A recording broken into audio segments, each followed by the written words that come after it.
sympathetic for the small guy. I don't think I'ma regret it when the cars fly.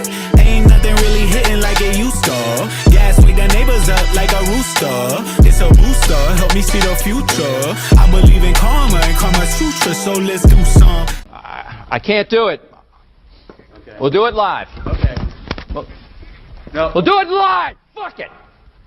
Do it live. I'll write it and we'll do it live. Right. Fucking thing sucks. In 5, 4, 3. Hello, everybody. All right, so it's not going to let me roll back in the chat. I see Soy Lodge first, P. Thomas, Meatball Good Meatball, Mamas and Papas, Tawny C, Desert Rain, and who else do we got? Did I say P. Thomas? I hope I did. Hello, Subsailor, and Kim White, and KR, and Martin Carson. All right, cool. So today we are going to get into some of the research that we have been working on. Hello, Lupe and CC1234 and AZ. Hi. That we've been working on in regards to sussing out some of the deeper history of these process members, because it would turn out that, in my personal opinion, things have come full circle, and these processians, we've got more connections to Mrs. Real Estate. We've got people on the Rockefeller Foundation, all kinds of stuff. This is the technocracy. These are the children of the technocracy within this cult. Hello, Jeannie DB and Dang and Max Norton and the Nemesis and Sin. Hello. All right, so I'm going to go ahead and run the intro and then we'll get into it. What is the process? Oh, must we drag all that up again?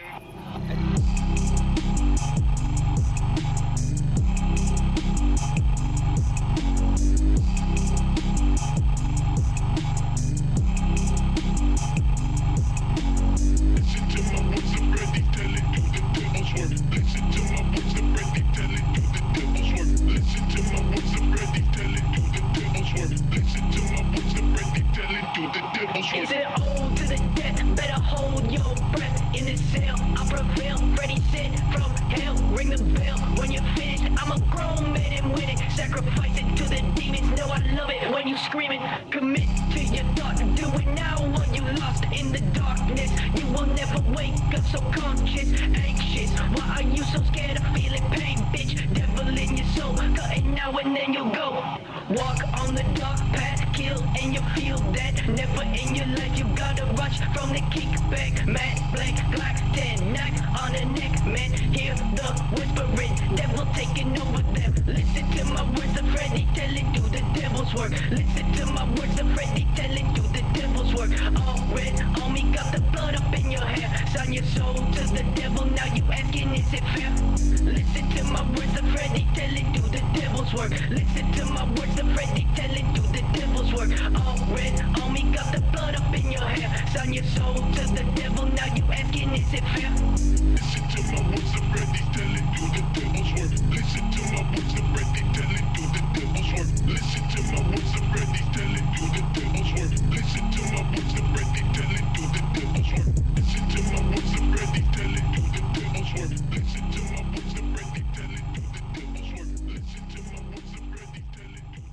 you the devil's work. Don't forget, we are literally out here fighting demons, y'all. And hello, Dave Steege, and Carl Hassel, and Kumori, and Jenny Lee, and hey, Angie. All right, I think I'm all caught up. Okay, cool. So let's go ahead and let's get into it. Also, I forgot how hard that intro slaps. We haven't played that one in a little while. So that song, real good. So let's go ahead and let's get into the first character here, because we're going to be moving back and forth through a couple of different PowerPoints.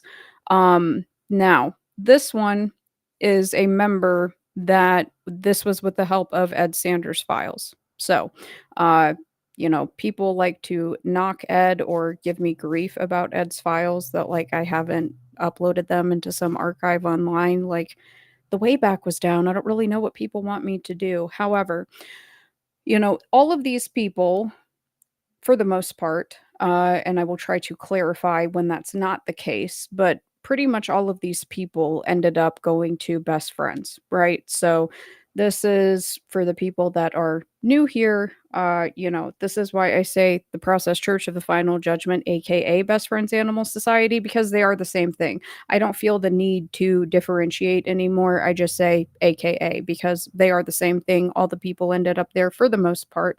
A couple of them stayed behind in New York primarily, and I think Robert de Grimston's younger brother ended up going back to the UK. But let's go ahead and let's dig into the first one. So this is going to be also a lot of name game stuff going on. But all right, so right here we have Katherine Eaton. Okay, so in the left part of the screen where it says Matthias Fripp, that is one of her children. Okay, and you see down here, I can't actually hold the screen and use my mouse. Under spouse, though, it says Christopher Alfred Fripp. So that is brother John Christopher or Christopher John. That is one person that she married, but she ended up with someone else. How do we know that? Well, because over here she is listed as Magdalene Eckhoff. She ended up marrying Ernst Paul Eckhoff. Okay. And as you can see, she was in Kanab, Utah, right? So this is her sister Seraphine, the advocate for Satan. Okay, and this is her obituary from August 25th, 1999, Southern Utah News. So she was born to Dr. Monroe and Laura Eaton, and that is who we are going to be getting into. But it talks about best friends, blah, blah, blah, blah. Now, right here, this is from Ed's files. This is June 5th, 1974, referencing a discussion with immigration services, right? So it says Father John married Katherine Eaton, U.S. citizen, Katherine Eaton Andrews, born in Berkeley, Father Monroe Davis Eaton, father physician, whoops. And it says married in Massachusetts, 6870 by a JP. Don't know what that means. And here she is in Utah with a big fat pig, and his name is Pocatello. Oh, that one is, or no, he's from Pocatello. Sorry. Pig's name is Molly. I love pigs. So cute. So, what does that have to do with anything, right? Well, let's go ahead and let's check her out. So, she was living in Massachusetts for a time. Obviously, if you guys have seen my post about the files in Massachusetts, it was. I cannot remember the politician's name that they said that they brought into the church, but they had also brought in the younger Kennedy, right? They said that they had brought in the younger Kennedy as well in Cambridge. So that's her right there and down here. Now, for those of you that have been here for forever, you know how exciting this is for me because I have sat here with you guys, literally holding up pictures side by side, right? So when I get photos, I get really stoked. But obviously, I've gotten a little bit better at finding some of these people. So, who's her dad? Well, we've got Monroe Davis Eaton. This is his registry card. He was assigned to the State Department of Health for the Rockefeller Foundation. And again, for those of you that have been here for some time, I am certainly not going to be going back and reading through any of the Rockefeller Foundation committee hearings that we've read through, but eugenics, this is all eugenics, right? Now, this is his mother, Virginia Ida Eaton. Okay, so when she passed away, I thought that her obituary was interesting. She was the daughter of John and Emily Petty, Stockton pioneers and farmers in the Balota area. Mrs. Eaton was educated in Stockton, blah, blah, blah, blah. Where's the other one? Damn it, I thought that it said it here. So Dr. Ralph Monroe Eaton was at Harvard, Dr. Monroe David Eaton, Rockefeller Institute in Berkeley. Where was it? Stockton. Yeah, it was the Stockton Pioneers. When I looked them up, it said that they were one of the earliest pioneers in the area. And this one, we'll come back to that one. And then I just grabbed the census because, look at how lovely ancestry. Whoops, translated that. Ma-row. You can't trust everything, right? Which it is what it is. But for the people that want assistance with research, because I am going to work on putting that together, these are things to consider. That's obviously not how that name is spelled, right? So her dad, right? Right here. This is the Napa Valley Register, February 13th, 1963. CMF men to participate in experiment. Let me wet my whistle. Goodness gracious. Hold, please. Talk amongst yourselves. All right, so 100 inmates of the California Medical Facility Screening Center for the State Prison System will take part next week in research testing of a vaccine that may immunize against some respiratory ills. They claim that the prisoners are volunteers who will receive modest payment. I don't believe that. But they were vaccinated with PPLO for pleura pneumonia like organism. So I'm not going to sit here and pretend that I am a scientist and that I know what all of this means. However, for those of you that are familiar with some of the darker elements of MK Ultra, a lot of that was them testing out unconventional, as it says here, unconventional cancer treatments. And Vacaville was a hotbed for MK Ultra. Am I saying that her father was involved in MK Ultra? No, but until proven otherwise, and that's not going to happen, right? We're probably not going to be able to prove otherwise. Um, Obviously, though, whatever they were infecting these patients with, it didn't turn out well. And I have not been able to find anything in regards to the results of this study, which is also a red flag to me. Now, the reason why I included the Naval Medical Field Research Laboratory over here is because this article references crap. Come on now, I got butterfingers. Test at Paris Island in South Carolina and Camp Lejeune in North Carolina and Fort Ord. So they're doing that there. And why is that interesting? Well, because it's naval research, right? It's naval research. So that's really sus to me. Why is that sus to me? Well, for a few reasons. Because who is it? Ron Spyhawa, right? Spyhawa. He was at Camp Lejeune. Lejeune. I don't know if I'm saying that right. He was stationed there for quite some time.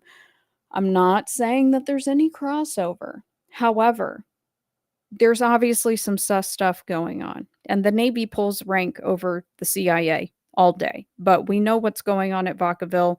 So, do I think that her parents were involved in something sus? Quite possibly, quite possibly. And again, I can't necessarily prove it one way or the other. Now I see that the chat is moving very quickly. Hello, Anthony Medina, Justice of the Peace. Thank you so much. Hello, Brad Conley. Yeah, she did die pretty young, Tony C. I agree. Isn't advocate for Satan pretty much the same thing as a bottom for Satan? And hello, CJB, and hello, David Tooley, scientist turned scientist. So the Camp Lejeune, that one was in 1963. I haven't been able to suss out the entire length of how long those studies were going on, and I have to go back and Lejeune, thank you. I have to go back and find the year of the article that I found Ron Spyhawa or Spychala, I think it's Spyhawa though, when he was stationed there. Because that, then ties into the Son of Sam or doesn't tie into the Son of Sam, depending on who you ask, right? But I just think that that's interesting because, the Rockefellers, right? The Rockefeller Foundation. I'm not going to sit here and read that crap again. Now, we've got a little bit more to go in regards to him and one of her kids. So let me get this pulled back up and we're just going to kind of churn and burn because I don't know, some of this stuff is just depressing because it's eugenics, right? But these people are actual Nazis, not the term that people throw around. Nazis, the process, they're Nazis, right? So, in regards to her dad, yep, this is a big cluster of articles, okay? So, these ones are the ones that I want to focus on right here. So, the Cancer Society aide and 2 Nobel laureates among the Stanford retirees. One article from April 19th, 1975, and the other September 23rd, 1976. So, Not only was he working for the Rockefeller Foundation, her father was also working for Stanford. So this is another connection to Stanford. Now, as far as the extensiveness or who else was at Stanford at that time, I have sussed out a couple of siblings of other individuals that were at Stanford, but her dad was there. And it looks like her dad was there for quite some time. Now, this second article on the right, the two Nobel laureates one, I think that this one is very interesting. They reference a William Shockley. So let's go ahead and zoom in and hope that it holds. So it says Shockley is holder of the endowed Poniatoff Professorship in Engineering Science. He received the Nobel Prize in Physics with John Bardeen and Walter Brattain for invention of the transistor. Shockley has been controversial for his view that Black people in America may be intellectually disadvantaged because of genetic deficiencies. His requests to teach special courses at Stanford on his genetic theories were rejected in 1972. 1972, so only 3 years prior, right? But he was working there for quite some time. That's pretty sus to me. So that's that. Whatever. You don't know what eugenics is? I can't really help you. Now, in regards to her kid, right here with her first husband, Fripp. So, the individual that made that little family tree, Matthias Fripp. This is from November of 1996 and 1997. So Matthias was a Lewis and Clark College student who went to study in Russia. Okay, I don't really care about this. I'm not going to really sit here and focus on it. Obviously, I think that it's interesting when individuals are allowed to be involved in these type of programs, especially these cult members in particular, right? Kind of seems to be an intergenerational sort of thing. Now, this is what's fascinating to me. One of the one of the schools that he went to, Monica Lewinsky also went to that school. So wide-eyed then scandals. So down here, that's where she went. It says, what year is this? 1998 from Newsday, January 25th, 1998. So it says that Lewis and Clark's college's campus atop an isolated hill, school officials and current students struggled to find traces of Lewinsky. She wasn't mentioned in the yearbook and apparently wasn't involved in school athletics. Her photograph never appeared in the weekly student newspaper, the Pioneer Log, according to editor Matthias Fripp. So I just thought that that was another thing that is weird and also very, you know, I don't know. Technocracy, right? Little bit sus, even though obviously the stuff with Monica Lewinsky is very complicated and it's not what people think that it is, right? I'm not going to sit here and get into it, but I just think that that is super duper shady. Now, let me look at the chat one more time. You have a Manhattan-size phone of files from Camp Lejeune. Ooh, thank you, Jack Whiteside Parsons. That's very interesting. Let me see. The Webb family was from Standard. You talking about Whitney Webb, AZ? You talking about her? The one that's always out here talking about the technocracy? Are you talking about her? Let me see. William Shockley of Shockley Semiconductor and famous proponent of scientific racism also worked closely with the PayPal mafia. What you mean? You should watch the interviews between William Shockley and William F. Buckley. I will. Because I think William F. Buckley is I think he's very entertaining. I know he's super duper shady, but his interview with, what is it, Henry Kissinger, what book are they talking about? Damn it. I want to look it up. Do you guys mind if I look it up? Hold, please. Let me see. Let me see if I can find it. Because it's something about the decline of the West. Let me see. William F. Buckley, Henry Kissinger interview. Hold, please. What is the name of the damn book? It's It's a really old one. It's in the Hoover Institution Library and Archives. Dang it. I wish I could think of the book. Damn. I'm gonna have to come back and hi, Mandy Diff. Thank you.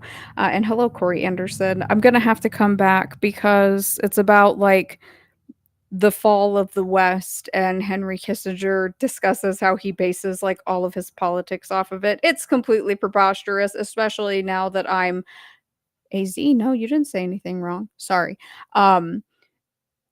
It's preposterous to me because I'm trying to finish Eye of the Chicken Hawk, and Simon Dovey had pointed out something really interesting that John David Norman, that client list of, tens of thousands of names, that it was Kissinger's State Department that had those destroyed, right? So that's a little bit sus. Yes, thank you so much, Ben Six Fingers. Oswald Spengler. Yes, thank you so much. I appreciate it. I don't know why I could never remember that. Because I remember like watching that, and I went and I found that book, and I found the book that Henry Kissinger wrote based off of that, and the cover's like really floral, which is bizarre. And I'm just like, why is Kissinger's book about like the fall of the West based off of like Spengler's thesis covered in flowers? But whatever, Henry Kissinger was a tool, and nobody's sad that he's dead. Hello, Occult Examiner. Between Two Ages is the name of the book, Dana. I don't think that that's the name of the book. Hold on, let me look. Hold, please. I'm gonna look one more time. I'm so sorry, guys. Now that I have good Wi-Fi, I'm just like, I'm gonna do whatever the hell I want. Hold on. Let me see. It is No, it is Decline of the West. Yeah, it's the Decline of the West. That's what he bases everything on. So for anybody that wants to know why, we're here, right? Why the United States is here, it's partly because of that, right? Because Henry Kissinger was a complete monster. Now, let's go ahead and let's move on to the next one. Some of this stuff is going to get maybe a little bit controversial. Okay. I'm not here to get political with anybody about any of these topics, and I'm certainly not here to hurt anybody's feelings. Okay. It is what it is. We're just going through it factually, and no worry, someone and AZ.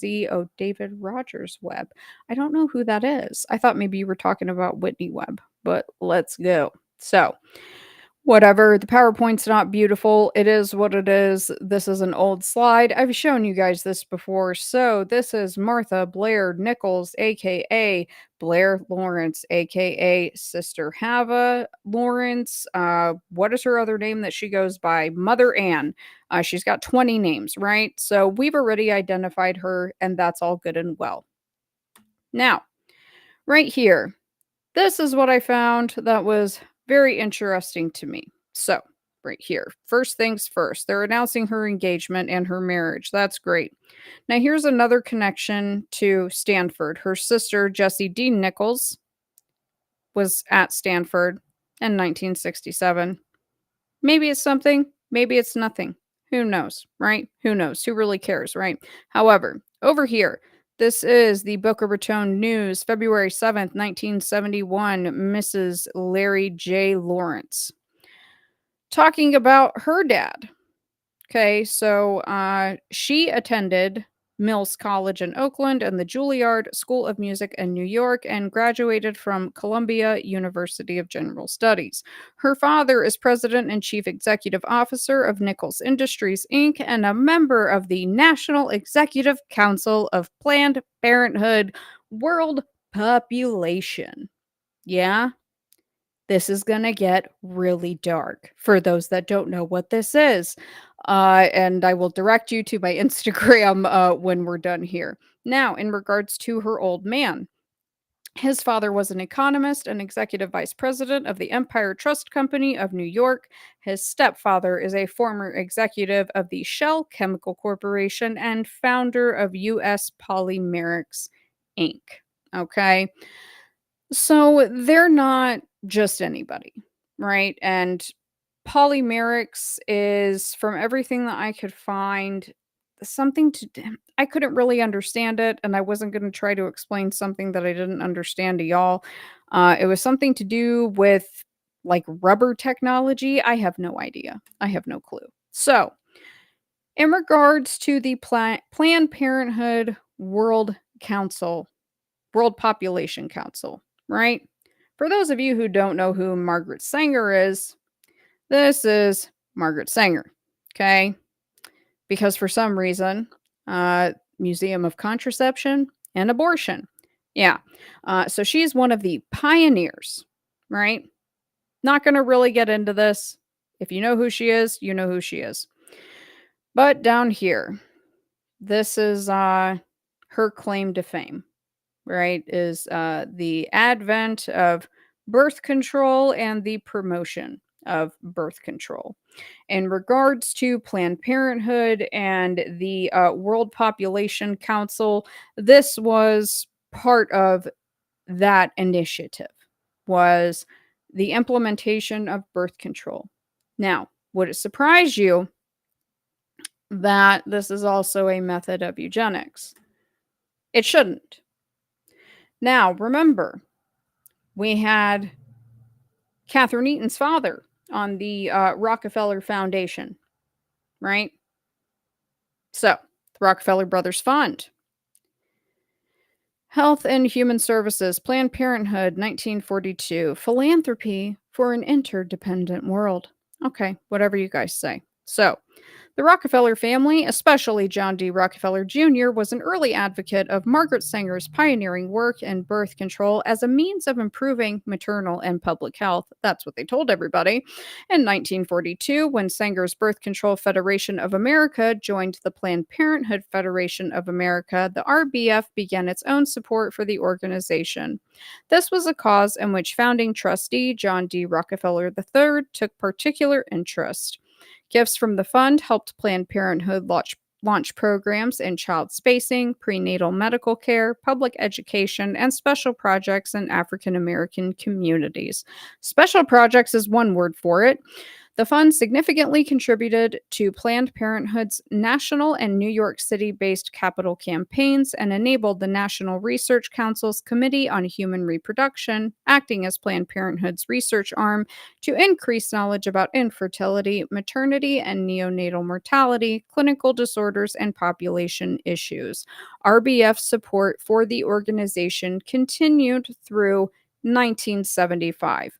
Do I think that it's interesting that in 1975, that was that article that we read, right, where Stanford wasn't allowing Shockley to sit there and teach his genetic-based research about how, Black people, according to him, have some genetic deficiency? Yeah? Okay. So, let's continue. Don't do that. Come on now. Move the little button. Thank you. So, in regards to Margaret Sanger, right? This is from her little federation, whatever you want to call it. Birth Control Federation of America. Now, I'm not going to sit here and read all of this. However, I am including this, A, because some people don't know who W.E.B. Du Bois is. He was a professor of sociology at the Atlanta University and a quote-unquote civil rights activist. He was also a staunch eugenicist and supporter of Margaret Sanger's birth control initiatives, targeting in particular what they called at that time the Negro community. But over here, this is just a quick bio of his. He was the first African American to earn a PhD from Harvard in 1895 and became an influential African American rights activist during the early 20th century, co-founding the National Association for the Advancement of Colored People in 1909. And the Souls of Black Folk is probably the thing that he is most known for. And he died a day before Martin Luther King Jr.'s speech. So that is him. I don't really know what to tell you guys, but let's just go ahead and let's continue because it is what it is. So, in regards to our gal, Mrs. Lawrence, right? So, right here. Okay, Doris decides I'll live with the guy. August 14th, 1975. We are in New York. Blair Lawrence, the facilitator of a transactional analysis group, right? So, what is transactional analysis? Am I going to sit here and explain all of this? No, absolutely not. But what it is it is definitely rooted in Essalon garbage. Now, am I going to pay for this paper? Absolutely not. But the description of this paper was very interesting. It's from October of 2009. Ritual opening and individual transformation, rites of passage at Essalon. I thought the description was also very interesting. Ritual manipulation of emotion can result in psychic opening, a state in which the individual's defenses are suddenly lowered. An individual in this state is vulnerable and suggestible, and major shifts in his psychic configurations can occur. When ritualized psychic opening exists as a part of a cultural event pattern for the purpose of inducing psychobehavioral transformation in individuals, the process can be considered as a type of rite of passage. An encounter or gestalt workshop at Esalen Institute is discussed as an example of this process. And these encounter gestalt sort of workshops, this is transactional analysis. Okay, that's what this is, and this is the guy who invented it. You can look it up on YouTube and learn your own little tidbits of some lesser known MK Ultra. Okay, so there you go. That's Eric Byrne, the counseling tutor, an intro to transactional analysis, or TA as it's called in some circles. But that's what she's doing along with, the process crap, right? Because they just kind of have their hands in everything, right? Because they believe in everything and nothing at the exact same time, right? And this I thought was interesting. This is by a Norman Glassman from the Northwest Center for Creative Aging. In 1967, after law school and the Peace Corps, I was living in DC, as yet undecided about whether I would actually practice law or not. I heard about a place called the Esalen Institute in Big Sur. I learned that Esalen was at the epicenter of the human potential movement, and going to a session there appealed to me, so I went. I found the group facilitator at Esalen to be extremely nurturing and gentle, yet challenging and insightful. Group members talked about ways they held themselves back and felt unsuccessful in their lives.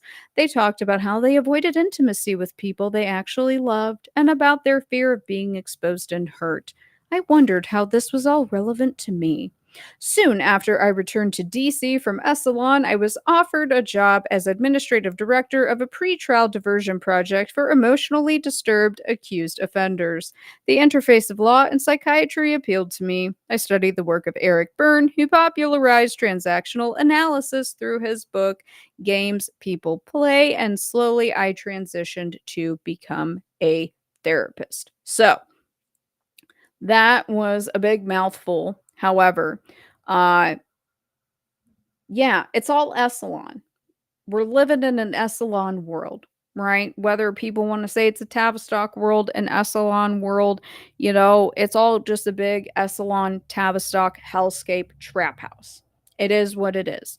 And it just seems to me that it is the process in particular that somehow is allowed to just kind of jump into all of these different groups, right? And why is that? Again, because they have their four deities, right?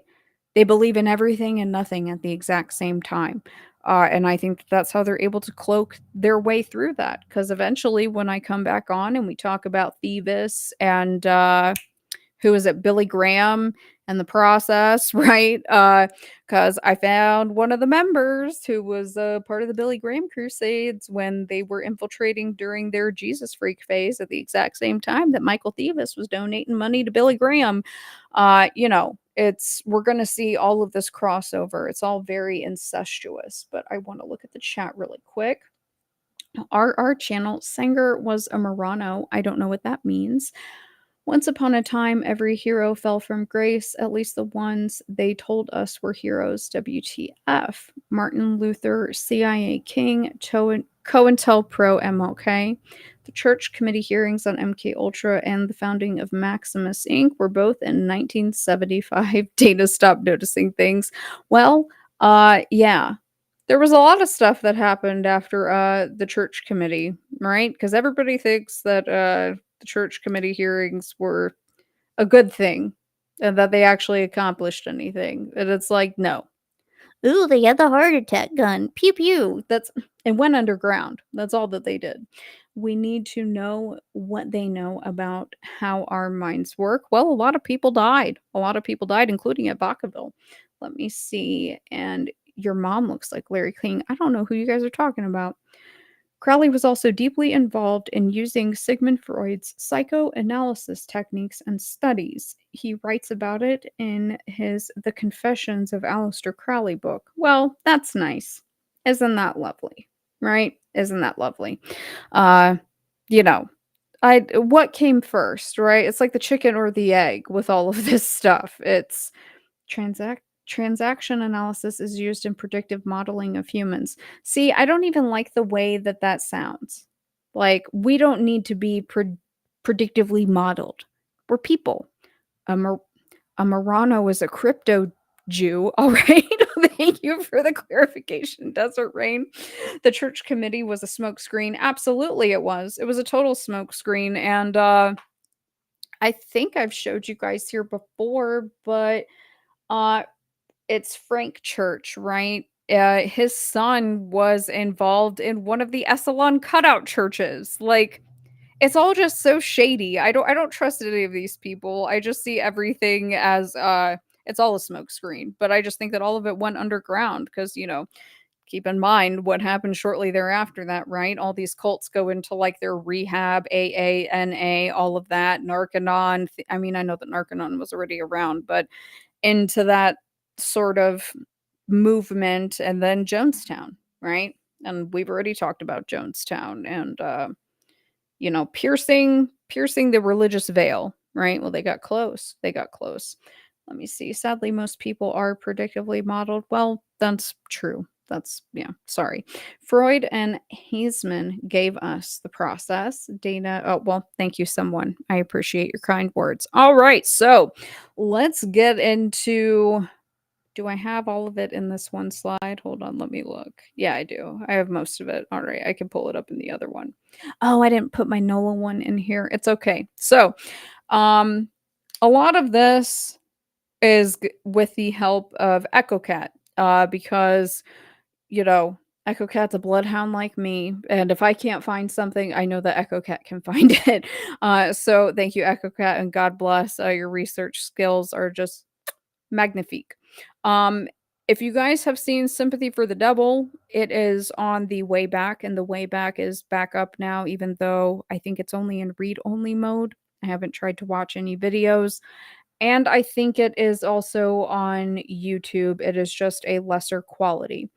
I tell people who are interested in this topic to watch that documentary because while it is a pup piece and it's very sympathetic, it still is going to give you some really good information. Okay. Because there are truths in there, right? Just like everything else, there's truths in there. But we are going to look at another member that I have been hunting down for months, who I have finally found. And wouldn't you know it, there's a direct connection to Mrs. Real Estate and the Batistas, right? So let's go ahead and let's get into the Dwyers. Here we go. So right here. This was a little promo that I found. William Dwyer, aka Brother Marcellus, from January of 1973, signed by Father Joel, the High Pontiff. And over here, Emmett Dwyer, formerly Brother Mark. I tell people that when you come to New Orleans, we talk to strangers. The stranger, the better. Whatever. And then he recently did an interview. I think he's done a couple, actually. But this was called Learning to Live in the Moment. And it's him talking about his quote unquote former membership within the Process Church of the Final Judgment. I would highly disagree about the former statement. However, let's go ahead and look over here. Oh, look at him. He's so young, right? So young. There he is, 1967, St. Aloysius High School. And down here, this is a little snippet from that documentary. Emmett Dwyer is the father of 3 brilliant sons and a social justice lawyer representing the hammer of God. What that is, I still haven't been able to figure it out, right? So that's unfortunate. However, trying to figure out who his parents are. This top part up here, where I have the red underline, this is from Timothy Wiley's book, The Wisdom of the Watchers. This is the really fun part of the book where he talks about mine host, right? Where he's talking in third person about his spoopy little guardian angel or whatever demon body that's also watching over him. So he says, mine host tells me he hasn't yet been able to recall who it was that recommended the New Orleans lawyer Thomas Baumler Esquire as the man to draw up the new churches and corporation papers. Yes, that is Thomas Baumler Jude Jr. Thomas Jude Baumler. Geez. Shut up, Dana. Hold, please. Okay, Tommy Jude Baumler. There we go. Tommy Jude Baumler Jr. of Guy Bannister fame. Anyways, I've heard him say in the past that whomever it was must have had an extremely mischievous sense of humor. He reckoned it could have only been Marianne, thus Marianne de Grimston. One of the perks of having his biography written through the eyes of a watcher is that I know much of what my ward has long forgotten. And if I don't know, then I have access to one of his cherubim recording angels for an accurate playback. It's often to her credit that I'm able to reproduce my ward's conversations so accurately. Now I can confirm his supposition about the mischievous humor. It was, of course, Victoria, Emmett's mother, and the owner of the Seven Seas Bar, who had made the recommendation, just as it was mine host who'd initially approached Victoria for a recommendation when they were searching around for the appropriate lawyer. And in the bottom, that is just a little article that I found from a local paper in New Orleans stating Victoria Fleming ran the Seven Seas Bar, which was located at 515 St. Philip Street. A few doors away, there was an occult store operated by Mary Onita Toops, located at 521 St. Philip. The Witch's Workshop dressed candles and stocked books, herbs, spices, oils, roots, teas, and imported wood carvings. So we'll be coming back to all of that because I've already got a lot of stuff on Mary Onita. But anyways, in regards to his mama. So she's born a Pasternak, which is really interesting. She was married a couple of times, but right here, that is her, Victoria D. Pasternak, Father Samuel Pasternak, Mother Rose Pasternak, and there's the Fleming. So, Andrew Fleming, right? And over here, Victoria Dora Pasternak, Victoria Fleming Hansen, Victoria Dwyer, Victoria Hansen. Look at all these fun names. It's so much fun, right? And there she is marrying his dad in St. Bernard, Louisiana on March 1st, 1950. Maiden name Pasternak, spouse William Dwyer. And over here, this is when she's 31, and they're in New York, right? They're in New York. William Dwyer, Victoria Dwyer, and Helena Dwyer. So, what does that got to do with anything? Well, in regards to his father, this is his father's obituary. So, William S. Dwyer, husband of Alice Lawler, father of William E. Dwyer of New York. This is when he passed away, September 19th, 1946. And obviously, kind of sus with the Knights of Columbus funeral, right? That's a little bit sus. Not the first time that we've seen the Knights of Columbus stuff going on. But over here, In regards to the Pasternaks, right? So Samuel Pasternak, 82, died at his home in Trenton after a long illness. This is June 27th, 1963. A retired musician, he played viola with the Victor Herbert Orchestra, New York Philharmonic, and under the baton of Toscanini at the Metropolitan Opera. He had recorded for Victor Records when his late brother Joseph was the musical director. It lists his surviving family members and his daughter, Miss Victoria Fleming of New Orleans. Okay, and then down here, Mr. and Mrs. Samuel Pasternak of New York City have leased this homestead on Main Street. This is from the Messenger Press, April 27th, 1933. Apparently, Victoria was a twin, and her brother's name was Leopold. It says Mr. Pasternak is widely known in musical circles as one of the country's foremost players of the viola. For a number of years, a member of the Victor Concert Orchestra, he is now engaged in radio work as a member of the orchestra conducted by his brother Joseph Pasternak in New York. So, that's all good and well. What does that matter? Well, pretty big deal, right? Pretty big deal. So, this is in regards to his brother that they keep referencing, right? So right here it says, where is it? Down here. Where is this stupid thing? There we go. Yep. It says that his brother was made the assistant conductor of this orchestra in 1909. He came to the US at the age of 15 with his two brothers and his father, right?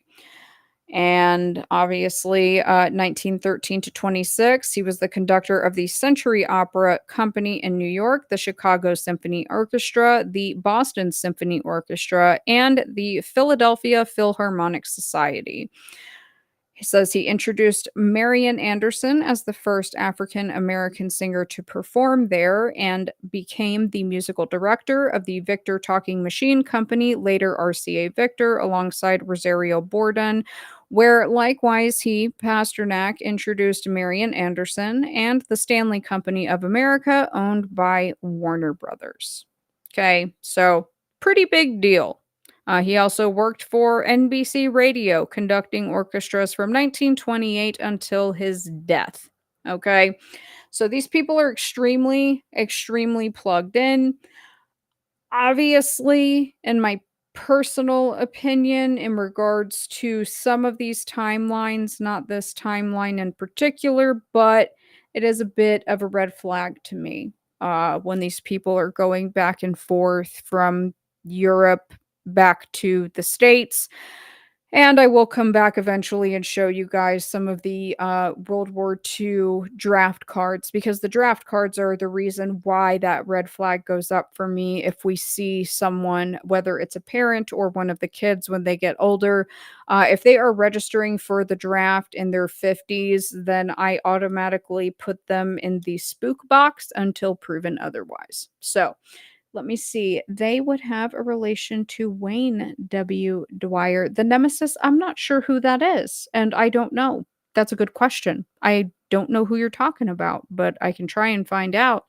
So, right here, let's get back to Emmett's parents. Okay, so Victoria Fleming Dwyer and W.E. Dwyer. Where were they at? Mamaroneck, the place that I always mispronounce, Mamaroneck. And thank you so much, Kenya. No worries. So, two starving artists opened a unique shop, and that's what they called it, the Two Starving Artists at 148 East Post Road. So, let's not read this entire thing. Right here, though, it says the couple previously had a shop in the famous Court of Two Sisters in New Orleans, and for the last 3 years have had a summer shop at Rockport, Mass. They exhibited for many years in the outdoor Greenwich Village Art Show. Isn't that fascinating? Yeah, I think it's super fascinating because they are right there. And apparently, when he was a baby, they called him Willie. But over here, Victoria Fleming Dwyer of New York City, originator of the hand-enameled cufflinks which bear her name, has purchased the former Russell K. Mossier residence at 419 5th Street in the Rhinebeck section of Mamaroneck. Sorry, Mr. Mosier, who conducted a radio shop in Mamaroneck for more than 25 years until his recent retirement, is now touring the country on an extensive motor trip. The house is of frame construction. I do not care about the specs. It says Mrs. Dwyer, who spends her summers in is it Gloucester or is it Gloucester? Gloucester, Massachusetts, has become nationally known for the tiny enameled miniatures she paints on cufflinks. She took the enameling as a summertime hobby several years ago and still does this work during the summer. And this article cut off because you can see how old and crappy this is. It's from 1953. But the important thing is right here. Sale of the property was negotiated by Peter C. Dorn Jr., a Mamaroneck realtor, right? So, right here. This is how far the Batistas were from the Dwyers. 0.6 miles, right? 0.6 miles. Now, for those of you who don't remember who the Batistas are, and y'all are like, what's this hoe talking about? Let me pull this one up so we can get into this. Because there's maybe one or two people who agree with or are willing to consider my theory that I think makes sense about Mrs. Real Estate, not Mr. Real Estate, right? But in regards to the Batistas, we'll kind of churn and burn because I'm going to show you guys they were all on the same board. The person who negotiated the purchase of the Dwyer's house and Mamaroneck, right? They're all in the same spot. So, yeah, let me move this slide down here.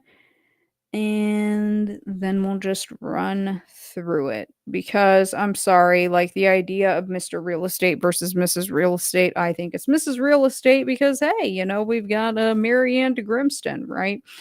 She's the one running the show. Why would it surprise anybody if it was a lady that was running the show here? So let me get this rocking and rolling. Hold on. Somebody answered me. He had a popular self-help book in the 70s. Okay. I will come back to that because I don't know if I've ever heard of him. Wayne Dwyer is a new age guru person. All right. Well, famous people are bait for idiots. Hello, SR. Art Bell, ex radio talk show host, suggested reading Lucifer's Hammer. Oh, well, Wayne Dwyer, not Dwyer, is the new age guru. You guys are all so smart. Dorn, as in Bernadine. Super Roro, I don't know if it is related to Bernadine Dorn. I haven't sussed out or fleshed out all of that yet. Because obviously, like, the last name Pasternak was real weird, right? Like, I was like, oh, is it the same Pasternak as Yee, right? But it's not. It's still a powerful Pasternak family, and maybe there is eventually some relations to that. But let's go ahead and let's look at the Batistas again as a quick refresher in regards to, again, my opinion of Mrs. Real Estate. Okay, so right here. This is Father Nathan, aka Father Matthew, aka Alfred Francis Batista, who ended up at Best Friends. As you can see, we have him, we just have him a little bit everywhere, right? Including in Utah. We've got them doing Hurricane Katrina rescue. We've got them in LA doing their No Kill LA Pet Adoption Center opening celebration, right?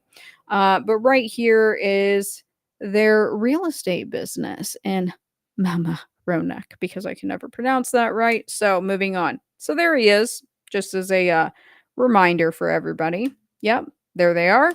There they are. There they are. Not going to sit here and go through all of this again, right? But I try to get as much information as humanly possible. That way everybody can see it. Let's get to the board right here. The Westchester County Board of Realtors, January 30th, 1977, Alfred Batista, Helen Donovan, Associates Incorporated. And right above her, you can see Peter C. Dorn Jr. Incorporated. That is the exact same individual who negotiated that house for Dwyer, right? For Dwyer. So, I won't be too petty. I would ask, though, why people that had those files for such a long time and said that they explored every single avenue. Clearly, you didn't. Clearly, you didn't. Because you can't say that you've ruled everything out until you've ruled everything out, right? It's just, I would like for someone to give me a logical answer because I don't accept that it was a different time and a smaller world. What are the chances of 3 of the founders coming from Westchester County, right? Because I understand that Emmett Dwyer, essentially kind of grew up in New Orleans, but obviously his family was there prior to that. And they seem to be involved in the art scene. We're going to look at a little bit more from that. Ed Sanders was correct. The process people are everywhere. That is, yes, he was correct. They are everywhere.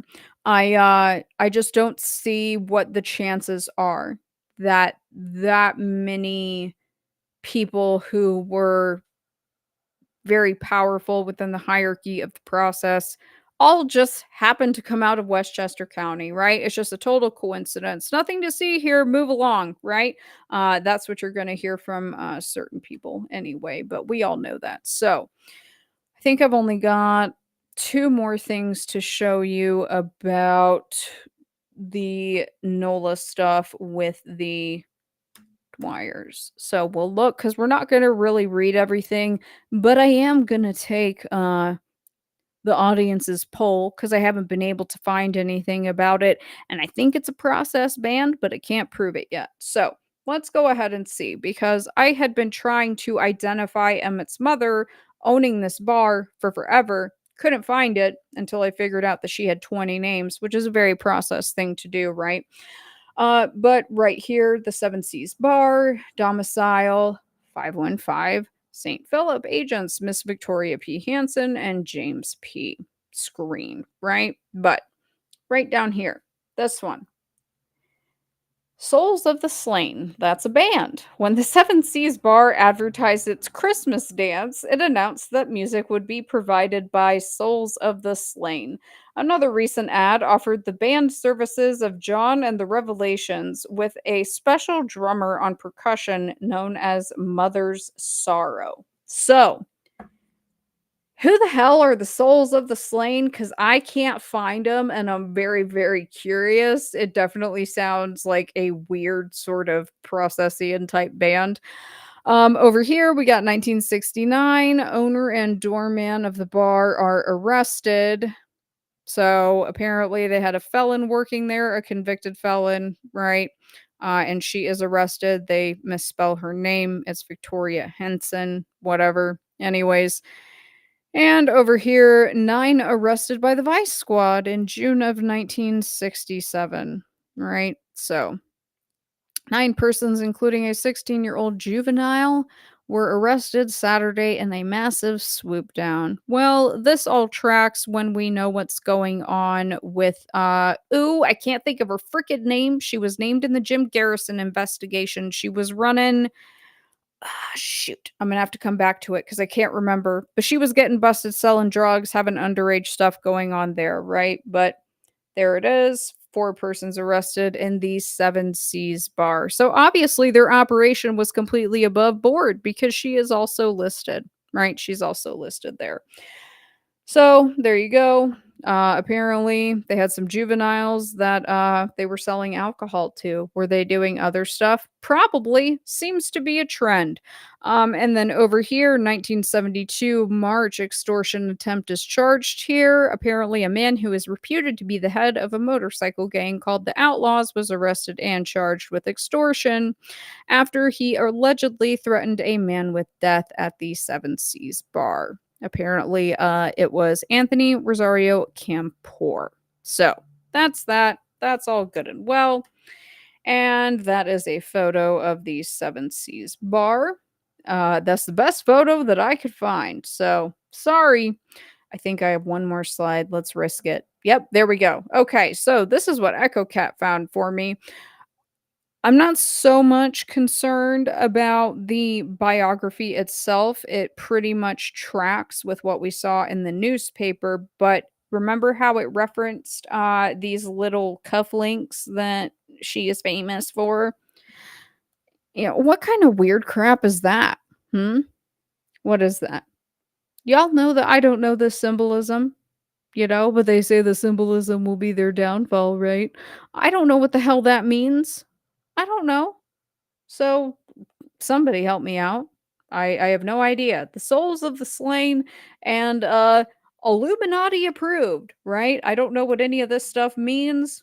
And quite frankly, don't really have it in me to explore it further or try to care. Um, how long have I been going? Oh god, it's been an hour already. Hold on. Let me pull up one more thing since it is talking about, just as a reminder, that way it is here. Yeah, we'll go ahead and we'll pop this. Let me delete this. Oh god, get rid of that.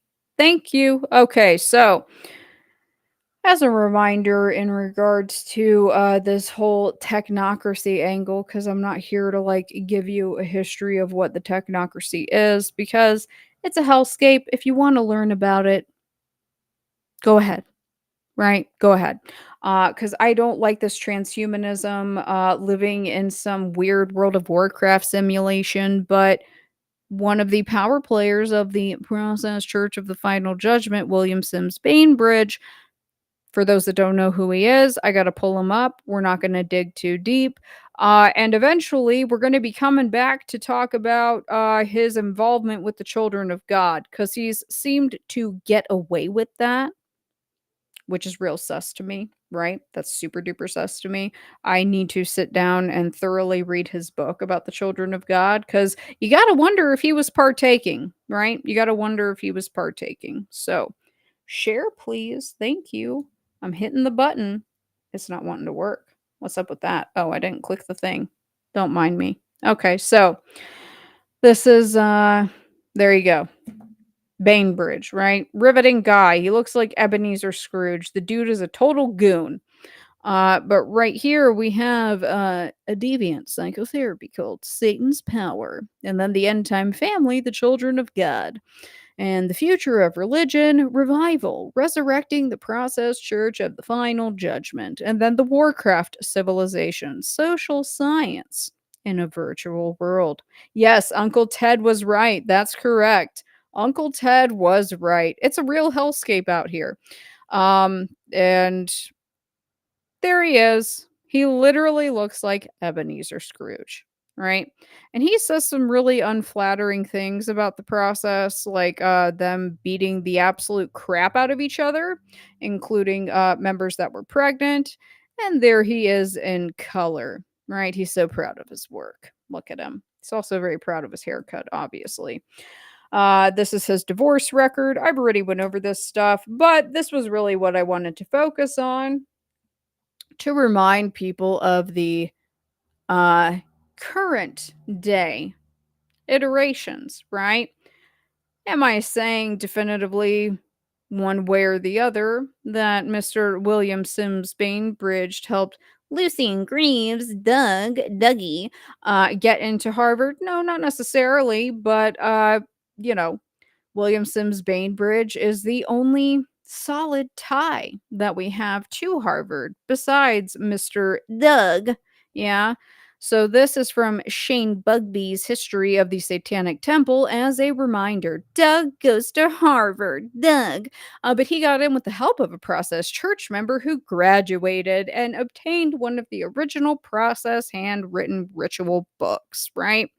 And there is Bainbridge's little Wikipedia. He graduated with a PhD in sociology at Harvard in 1975. Blah, blah, blah, blah, blah, blah. And, over here on the left, just because it's always appropriate to bring it back up, this is me asking him. I don't remember how long ago this was. I'll go back and find it.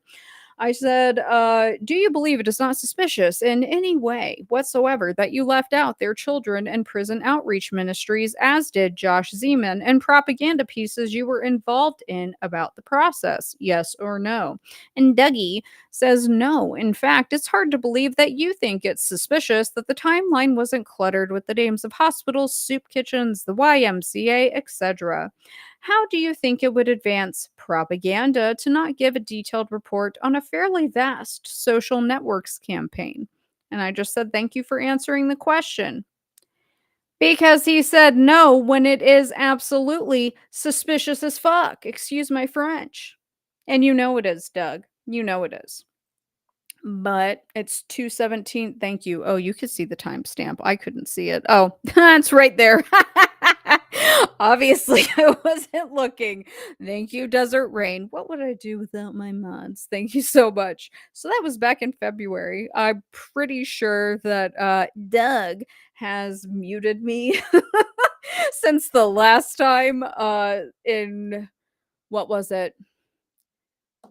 What was the last one? Oh, it was the email. It was the email, right? Where he was talking about me being the member of a Santorian drug trafficking cult, right? Yeah, okay. And he ran a background check on my family and made a private email, secure email, a Proton email in my name. Yeah, all right. I think he privated or muted me after that on Twitter, but that's fine. I'll drag him back out eventually, as I always do. I'm trying to think if there's anything else right now, because that was really the bulk of it that I wanted to get through, because it's establishing that these people are not random people who joined a cult. They're not. I don't endorse that argument whatsoever. These people are highly plugged in, even the random ones that we haven't looked at in a long time, probably almost a year, especially the stuff with Hava Blair Lawrence, sister Hava, sister Blair, that transactional analysis stuff. I completely forgot about that. But once I had started digging in and looking into her side of the family, it's like, oh, okay. So we've got, the offspring of the people who were pivotal to setting up this system of eugenics post World War II. The technocracy in particular, because a lot of this does require that type of life science, right? And obviously, some of these conversations are a bit uncomfortable, but trust me, it's all going to get a lot more uncomfortable here soon because, as we're working through the process and the Son of Sam, because I refuse to be pigeonholed about the Son of Sam. I refuse to have my blinders on and just focus on what we're told to focus on or what's relevant. I've been working very, very hard with Dare and Echo and Parker and Nate. Like we've all just been, and if I'm forgetting anybody, I'm sorry. And hello, Jack. Sorry, Jack told me to tell you hello, Dana. Hello. We've been working really hard to flesh out some of these other networks, and I've been able to identify so far from Maurice Files, been a pederast that was running a child prostitution ring out of his home that was identified by Ben Rose and Timo's files. I have got all of his timeline as far as his activities completely documented now. And someone reached out to me and provided some really incredible insight into the stuff with Willie Dunn in particular. We just talked about that with Rothstein. They shared some interesting information in regards to the Atlanta child murders, right? Because who was it that they said It was, I mean, I'm going to show you guys because I'm basically just going to copy and paste, but remove, the identifying information. But there was an individual that was being investigated or questioned in relation to the Atlanta child murders. His name was Larry Marshall. Um, and he was in Coral Gables, where Willie Dunn was at that time. I didn't know that Coral Gables was where Wackenhut's headquarters were, right? And Larry Marshall worked for Wackenhut. Yeah? Guess who else worked for Wackenhut that I just learned? Craig Glassman. Craig Glassman of Son of Sam fame worked for Wackenhut before he came to Yonkers, before he came to New York, right? To go to nursing school. He was a security guard for Wackenhut. The same Wackenhut of Danny Casolaro of The Octopus, Michael Reconciuto. So we've got a couple other ties to the octopus, literally, on top of this octopus of the Rockefellers, of freaking birth control, eugenics, Stanford, because I'm definitely going to be coming back to this and trying to flesh out other ties because no, I don't endorse whatsoever the idea of what people say happened to Arliss Perry. Sorry, don't care. I think that people should reconsider the timing of the release of that book, Under God's Eye. I remember reading it. And the timing of that with that documentary and Josh Zeman's limited hangout. I'm sorry. And yes, David Berkowitz was a security guard too. Yes, he was. He sure was. You know what's really interesting? I won't go into too much detail. But in regards to that, yeah, David Berkowitz was a security guard.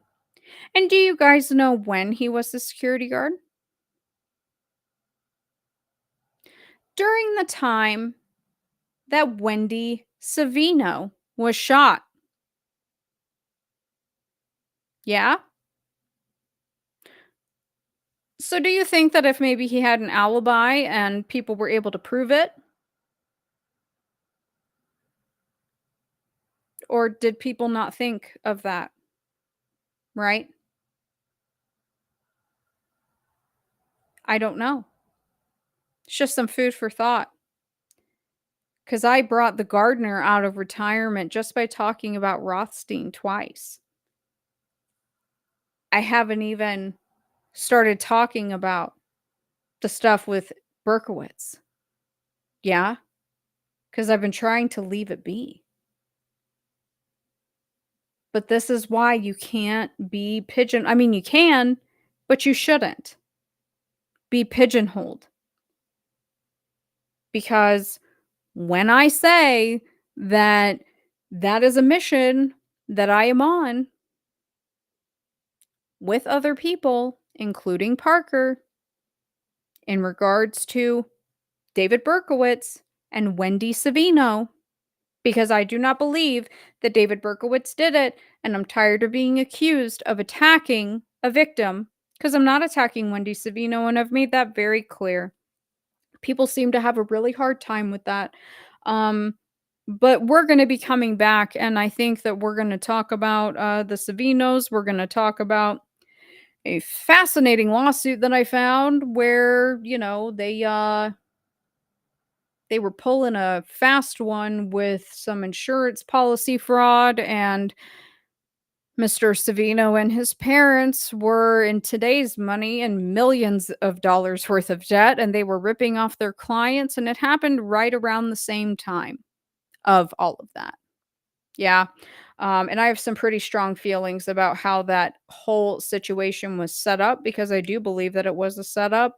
And it just doesn't really make sense. The story doesn't make sense. I know that people are going to say that, the son wrote a paper about her and blah, blah, blah, blah. But Here's a question for everybody to consider who buys into the Wendy Savino garbage, and I'll end here in a moment.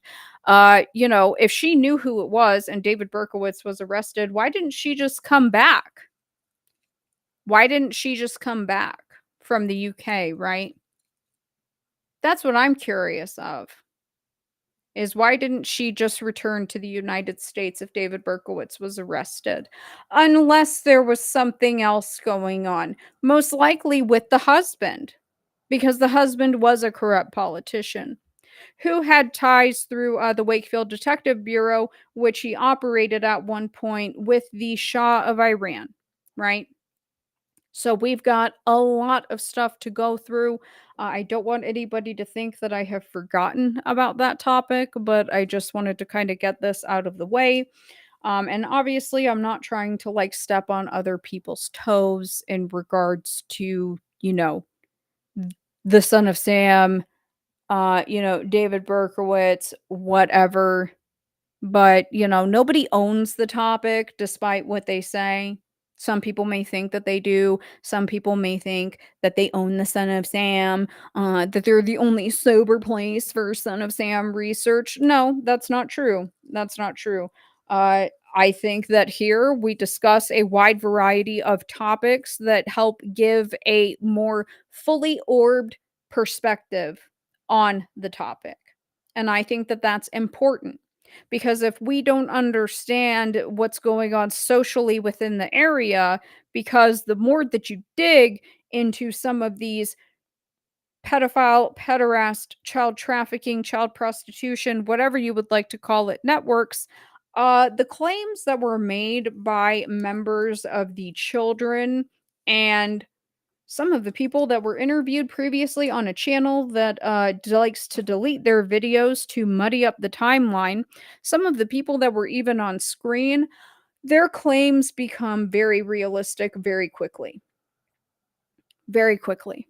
Yeah. It all starts to track really fast. It's not being spiritually sick and looking for a pedophile or a pederast under every corner.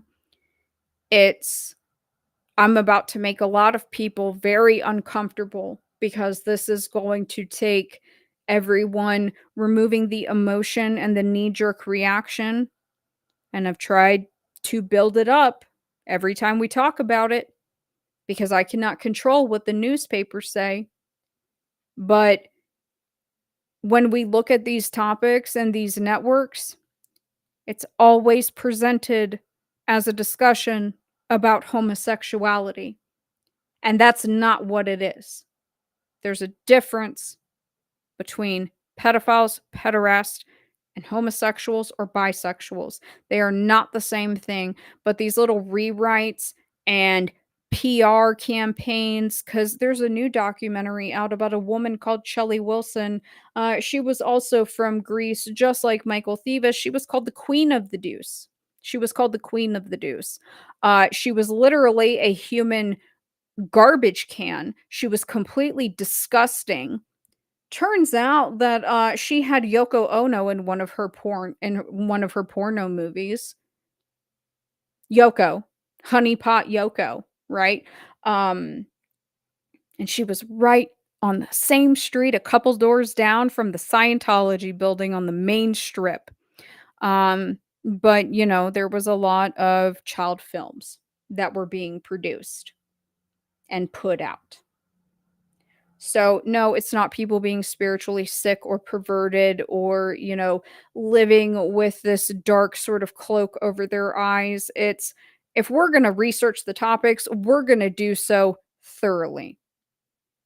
Because the further that we get into this, I'm going to tell you right now, the people that sit there and trash the late Maury Terry, T. Mo, that trash Rothstein, that sit there and call everybody else a pervert and call us conspiracy theorists, yada, yada, yada.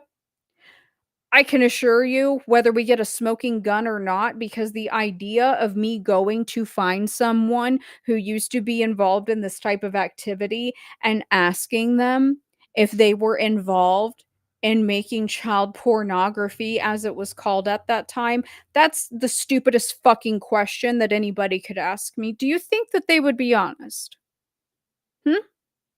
Let let's be emotionally and intellectually honest with each other right now. Would they be honest? No, absolutely not. So we look at what we can find and we put it together. But we're going to vindicate all of these people because the mafia, porno, child prostitution angle is panning out to be something that has been missing, that has not been explored. And you just have to ask yourselves why, right? Is it sober research? Is it sober Son of Sam research? The only place on the internet where you're going to get it? Yeah? Or is it another PR campaign? Go ahead and send your friends to sue me. I really don't give a fuck. It does not matter to me. I'm going to go ahead and run the exit, guys, and I'll talk to you soon. Bye.